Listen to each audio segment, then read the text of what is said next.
মানুষের ক্ষতি মানুষ কিভাবে করে?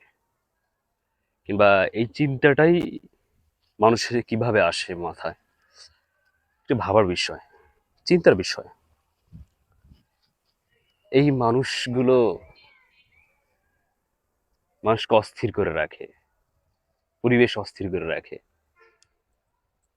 মানুষের সুন্দর সময়, সুন্দর জীবনটাকে নষ্ট করে ফেলে। কিভাবে তারা করতে পারে?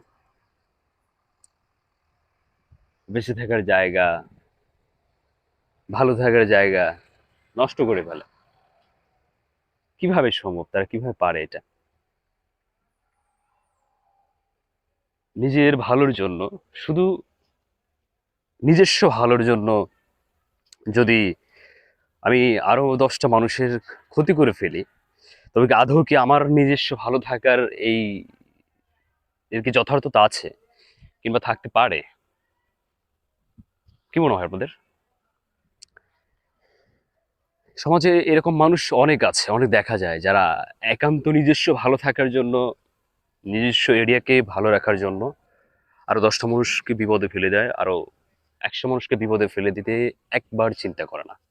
কিংবা চিন্তা করার প্রয়োজন হয় না তাদের। কিন্তু একটা জিনিস দেখেন, এর বিশাল একটা ফয়সালা উপরওয়ালা করে রেখেছে যে, যে ব্যক্তি আর ১০টা মানুষের জন্য ক্ষতিকর, ১০০ মানুষের জন্য ক্ষতিকর, ক্ষতিকরের চিন্তা করে, তার ক্ষতিটা কিন্তু স্বয়ং সে নিজেই বরাদ্দ করে রেখেছে। এবং তার ভালো হবে কোনোদিন এমনটাও উপরওয়ালা কোনোদিন বলেন যে, এই মানুষটার কোনোদিন ভালো হয়, ভালো হতে পারে।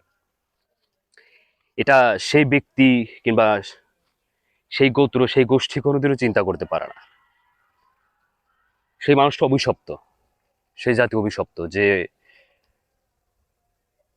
ব্যক্তি মানুষের জন্য ক্ষতিকর, যে ব্যক্তি জাতির জন্য ক্ষতিকর, যে ব্যক্তি সংস্কৃতি, সমাজের সবকিছুর জন্য ক্ষতিকর, তার প্রতি সৃষ্টিকর্তার দৃষ্টিভঙ্গি আরো ১০টা মানুষের দৃষ্টিভঙ্গি কোনোভাবেই সামাজিক হতে পারে না।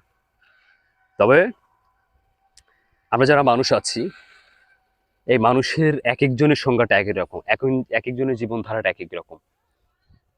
পার্থক্যটা আসলে এখানে। আর আমরা যদি এই পার্থক্যটাকে বুঝতে পারি, আমাদের জন্য কি প্রয়োজন কিংবা আর ১০টা মানুষের জন্য কি প্রয়োজন, কি করলে আর ১০টা মানুষ ভালো থাকবে, সমাজটা ভালো থাকবে, দেশটা ভালো থাকবে, এই সুন্দর চিন্তাটা যদি করার সক্ষমতা আমাদের থাকতেও থাকে, তা মনে হয় না যে আমরা কারোর জন্য ক্ষতিকর চিন্তা করব, কারো ক্ষতি করব, এমনটা কখনোই মনে হবে না।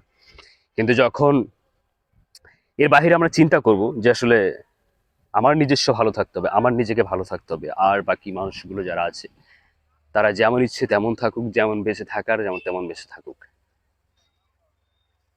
এই মানুষগুলো সমাজের জন্য, সমাজের জন্য বিষ। এই মানুষগুলো সমাজের জন্য একটা ভাইরাস। তারা না দেশের ভালো চায়, না দশের ভালো চায়, না সমাজে ভালো চায়, নিজে ছাড়া, নিজস্ব ভালো থাকা ছাড়া। এদেরকে উপরালাও পছন্দ করে না। এদেরকে বলা হয়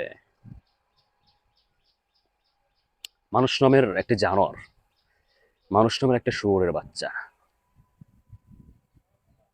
এরা আজীবন অভিশপ্ত, আজীবন অভিশপ্ত থাকবে। মানুষ অভিশাপ নিয়ে বাঁচবে। মৃত্যুর শেষ মুহূর্তে, জীবনের শেষ মুহূর্তে এসে এরা বিভিন্ন ধরনের বাকবিতণ্ড, বিভিন্ন ধরনের অস্থিরতার মধ্যে দিয়ে জীবন পার করবে। এটা উপরওয়ালার প্রকৃতির একটা খেলা। উপরওয়ালা এটা বলে দিয়েছে।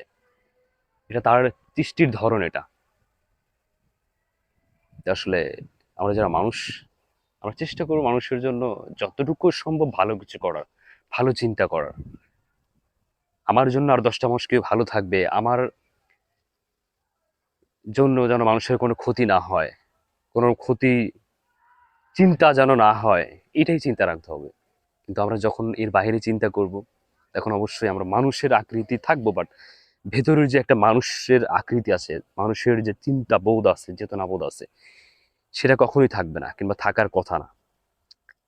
তো আমরা যারা মানুষ, অবশ্যই মানুষকে নিয়ে চিন্তা করব, মানুষের ক্ষতি নিয়ে চিন্তা করব না, ভালোটা নিয়ে চিন্তা করব। আমরা কিভাবে পৃথিবীটা, দুদিনের পৃথিবীতে সুন্দর নিয়মের মধ্যে স্বতঃস্ফূর্ত জীবন ধারা নিয়ে আমরা বাঁচতে পারি, এটাই চাইতে হবে। এর বাহিরে আমাদের চিন্তা করার অবকাশ নেই। চিন্তা করা পাপ, মহাপাপ,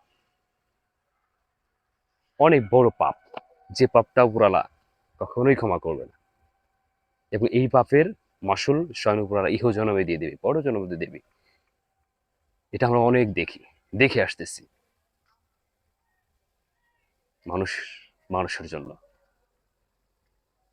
মানুষের জন্য, এটাই বাস্তব কথা।